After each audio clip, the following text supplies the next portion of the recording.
PvP. You know it, you love it, you may even hate it.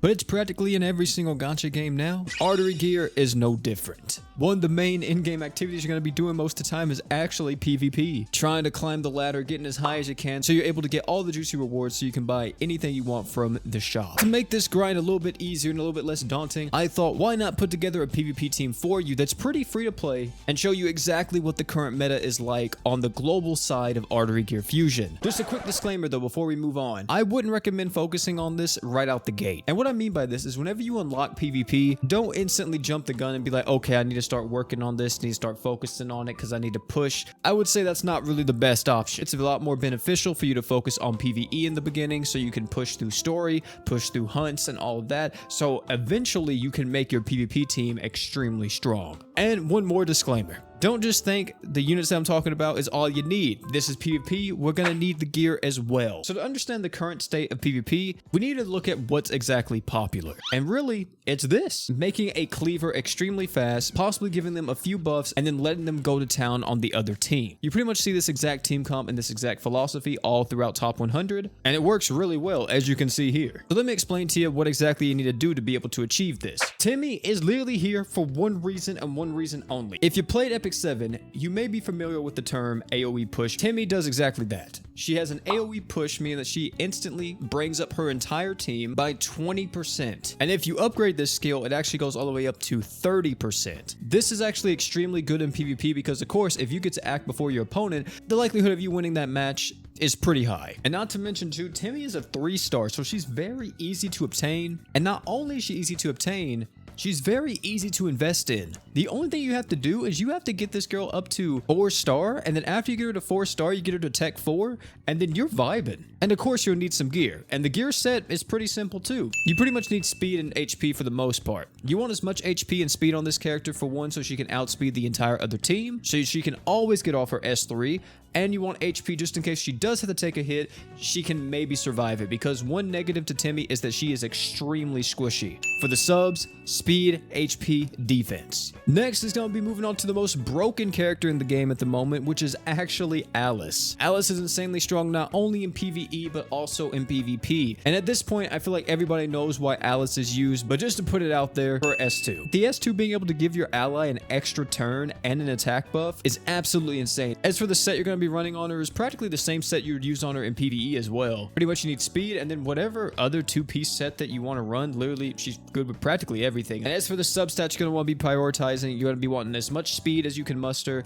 HP, and defense. And then for the last one, status accuracy, if you care about hitting the slow. And as for the third unit, ladies and gentlemen, this is where we get spicy. These are the heavy hitters, the ones that are going to be able to absolutely wipe the enemy team clean off the face of the earth. And there's 2 characters that I picked for this. One is a 3-star, named Grace. The other is a 4-star, named Ruri. But why them? Why not a single target damage dealer? Why are we focusing so hard on AoE? And the reason for it is because these guys are known as cleavers, meaning that they deal AoE damage and hence the name cleave the entire enemy team. And really it's up to you depending on which one you want to use. Me personally, I actually think Rue may be a little bit better for PvP if you want to go with her, but Grace is definitely a good option. It's who I've been using majority of the time. And you may ask me, OP, why do you consider Rue better than Grace? Well, Rue actually does a lot for herself, and she technically has more damage potential in like a few turns than Grace does, due to the fact that her S3, if it crits 2 characters, which is very likely, she gains an extra turn and she also gets an attack buff, which then will allow her to go into her S2, which her S2 has elemental advantage all the time. And if she kills a target with her S2,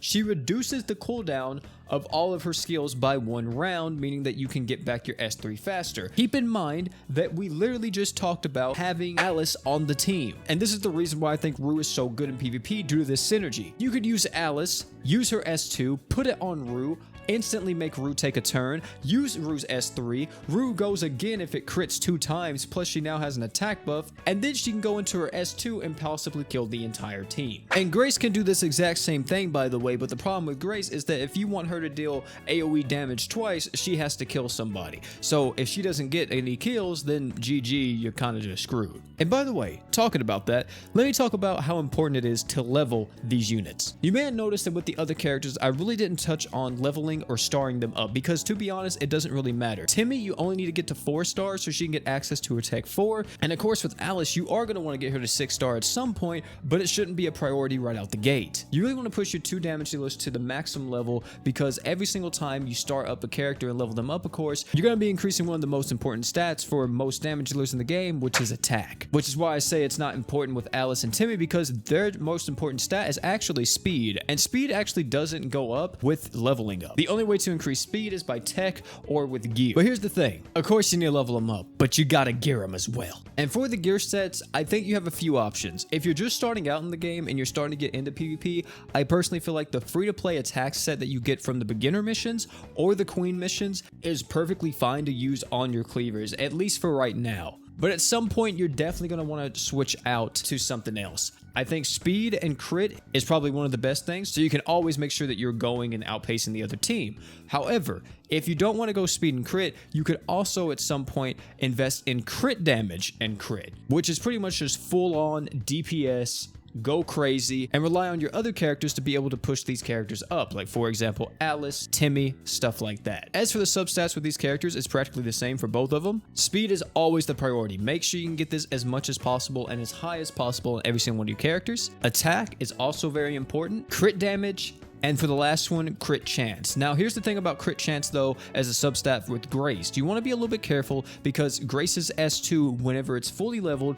gives you 50% extra crit chance. And you really only want to get as much crit chance as you need for Grace so she can be at the 100% threshold. So try to balance it out so you're not completely overcapping on crit chance because you can only go to 100%. And as for the final unit, what could it be? It can really be whatever you want. The final unit definitely does matter, but it's more of like a flex option, whether that be another cleave unit. So for an example, you could maybe run Grace and Rue at the same time. Or maybe you want a tank like Della. Della is extremely good. We recently talked about her in my best 3 and 4 stars video. And the reason why she's so good is because she is actually a hard counter to Rue and Grace. Or any cleave unit. Being able to instantly counter attack and being able to constantly stun the enemies will pretty much allow you to swing the match back in your favor if the other team actually does outspeed you. Or you could go more of like a support character, like for example Morris. Or if you have some 5-star options at your disposal, you go something like Hirin or even Quinn. But don't be discouraged just because I did mention some 5 stars. You can really use whoever you want in this last slot. It doesn't matter. Just make sure that they're useful to your team. But wait, it's not over yet, ladies and gentlemen. Not only is it important just to have these teams like it is,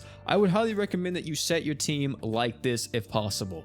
Timmy in the first slot, Alice in the second, Grace in the back, and then your flex unit also in the back. The reason for that is because the unit usually in the first slot is usually the one that has the highest chance of getting targeted. So if somebody's playing on auto and they're using a single target unit, it's possible that they just go straight for Timmy. And another thing is too, I would also recommend that you set your auto for all your characters as follows. This is how I would recommend setting the auto for Timmy. This is how I would recommend setting the auto for Alice, and make sure that you have Alice set on her S2 to prioritize the target in the 3rd position. As for Grace, just make sure she's always using her S3 first. And for your last unit, set that up however you want. Just make sure that they're using the skills that you want first. Because if I'm not mistaken, I think this is actually what they go off of whenever you have them on the defense team as well. And there you go. That is a pretty solid PvP team that you can make pretty much free to play. The only thing we didn't actually talk about is the defense team in this video, since you do have to have 2 different teams. But I'm gonna be honest with you, I think if you build a team like this for your offense, I think it will be able to work just as fine on your defense as well. At some point, you may want to specifically focus on working on a more hard counter to the current meta for your defense team, slotting in stuff that really interrupts the other teams, like for example Della and stuff like that. But as for right now, I would say this team would be perfectly fine for both offense and defense. So yeah, that's it for the video.